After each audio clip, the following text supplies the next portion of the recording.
أفصحوا وقولوا الحق، قولوا أنكم بالفعل تعتبرون آل محمد جاءوا بمذاهب ابتدعوها، قولوا الصراحة، اكشفوا عن وجهكم القبيح، اكشفوا القناع، أزيلوه. وإلا لما لا تتبعون آل محمد؟ منهج آل محمد تجدونه عند شيعتهم بطبيعة الحال، لأنهم هؤلاء هم خواصهم، هؤلاء الذين اتبعوهم ورووا عنهم، يعني ماذا نفعل لكم؟ أنتم تعالوا ونقحوا، لا بأس. نحن لا ندعي أيضا كل الكتب الشيعية صحيحة بطبيعة الحال، فيها الغث والسمين، فيها الأحاديث الصحيحة، فيها الأحاديث الضعيفة، هنالك منهج علمي يطبق لتمييز الأحاديث الصحيحة من الضعيفة، هذا ما تتكفل به الحوزات العلمية، يعني هاي جامعاتنا الدينية تدرس العلوم الشرعية. تعالوا أنتم وادرسوا وتعلموا إلى آخره. إحنا ما كان من عندنا خطباء شيعة وما أدري معمي شيعة يذهبون إلى الأزهر يدرسون يطلعون على ما لدى القوم على المخالفين؟ لدينا قسم منهم يرجع، هسه ما علينا. لما لا نجد نفس الشيء عندهم؟ يعني لما لا نجد عندهم أنهم يذهبون إلى حوزاتنا العلمية يدرسون؟ ما المشكلة يعني؟ تعالوا، أبوابنا مفتوحة وحوزاتنا مفتوحة كذلك، تعالوا تعلموا عندنا وادرسوا وانتقدوا أيضا إن استطعتم، لا إشكال، ادخلوا في البحوث العلمية. أنا لو بيدي كنت أوفر رحلات أو منح دراسية بالآلاف بالمجان لمثلا طلبة الأزهر أن يأتوا إلى النجف الأشرف يدرسون عندنا مثلا، فليأتوا ما عندي مشكلة. يقيني أنه لا يرجع عامتهم إلا وقد تشيعوا 100%، 90% منهم على الأقل يرجعون أزهريون نجفيون وصاروا شيعة رافضة، ولذلك لا يسمح الأزهر بذلك، يعني يسمح بهذا التبادل العلمي التبادل الثقافي. خلي يعطونا 1000 طالب من عندهم مثلا، نأتي بهم إلى النجف يأخذون لهم مثلا 3-4 سنوات دراسة عندنا، ونرسل من جانبنا 1000 طالب إلى الأزهر يطلعون على فقههم ومذاهبهم، نفس الشيء 3-4 سنوات، تبادل علمي ومعرفي وأكاديمي إلى آخره. صحيح؟ ما يقبلون. حتما هذا أحمد الطيب يسوي صيحة وزنبليطة على هذا الموضوع، لا ممنوع يا أخي. إذا بس واحد منهم يذهب يأتي عندنا يؤذن لنا أقاموا القيامة، يؤذن، مو بعد يدرس ويتخالط معنا ويعيش معنا زمان وعمر سنوات. لماذا لا يقبل أحمد الطيب وغيره من كهنة الأزهر؟ ما هو السبب؟ السبب هذا أنهم يعلمون أنها صفقة خاسرة.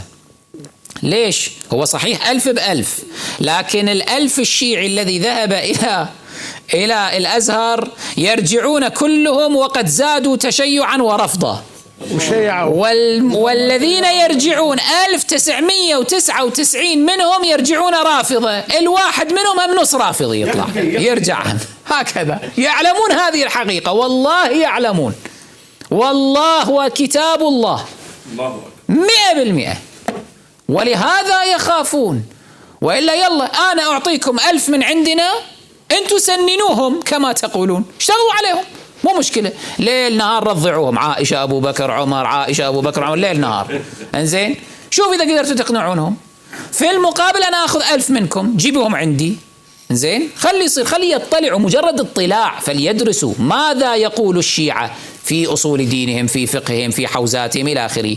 يصير اطلاع، خذ المعلومة من منابعها وشوفوا بعدين لما يرجعون لكم ماذا يحصل.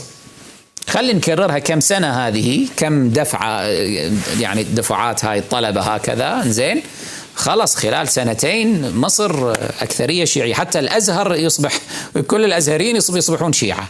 مسألة واضحة هذه. ما يقبلون، يخافون، إنهم يريدون حجب الحق والحقيقة عنكم. يا أيها المسلمون لا تقبلوا، قولوا نريد دليلا وبرهانا، نريد أن نطلع، لا تمنعوا مصادر المعلومة، لا تقطعوا علينا الطريق. إذا أنتم واثقون من أنفسكم لن تخافوا من انتشار الدعوة الشيعية، فلتنتشر. إذا قلتم نحن محصنون وديننا ثابت والحق لا يعلى عليه، شيء معروف، كلمة الحق هي العليا، لا يعلى على الحق، الحق يعلو ولا يعلى عليه، شيء واضح. فما المانع أنه أنت تسمح للشيعي بأن حتى ينشر تشيعه في داخل مصر وفي غير مصر، كما نسمح لكم تعالوا إن شاء الله بثوا مذهبكم ودينكم هذا حتى عندنا بالنجف، ما عندنا مشكلة. فليأتي واحد منهم يجلس بالنجف يسوي له ندوة يدعو الناس إلى موالاة عائشة مثلا، ماكو مانع، ولازم يتحمل النقاش، مو أنه يفر من أول جولة يقول لا أنتم أهنتم أم المؤمنين. طيب شو نسوي لك؟ احنا لابد أن نقيم الدليل على أنها كاذبة، أنت لازم تتحمل، هذا نقاش علمي. لا تقول لا بدون إساءة، لماذا تقول كاذبة؟ أي سبحان الله، أنت تقول صادقة أنا أقول كاذبة، أريد أن أقيم الدليل لذلك، على ذلك اسمح لنا أن نتفاوض في الموضوع، نتناقش. من البداية يقطع الطريق. هذا مثل ما حصل الأخ ثائر الدراجي اتصل على هذا الخميس عثمان الخميس اللي بالكويت، وأنا سمعوني المقطع، عرض عليه قال له أنه شيخ ياسر الحبيب يريد مناظرتك، لما ترى؟ قال لا هذا كافر، هذا شنو أناظر به؟ طيب كافر متناظر الكافر، سبحان الله، اسمع ماذا يقول وهو يسمع لك ماذا تقول. ليش الفرار من أول جولة؟ كافر ويسيء ويسب أم المؤمنين وكذا. طيب يسب أم المؤمنين، مناظرة، اكشف سيفه، سبحان الله. إذن على ماذا نتناظر؟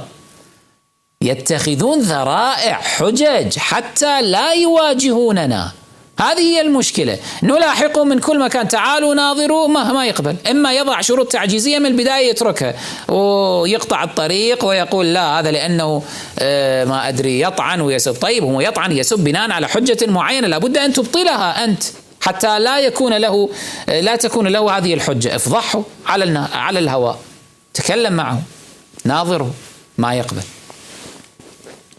هذا هو الفرق بيننا وبينهم. لذلك أنا أيضا مطمئن أنه إن شاء الله المستقبل للتشيع، المستقبل للرفض والرافضة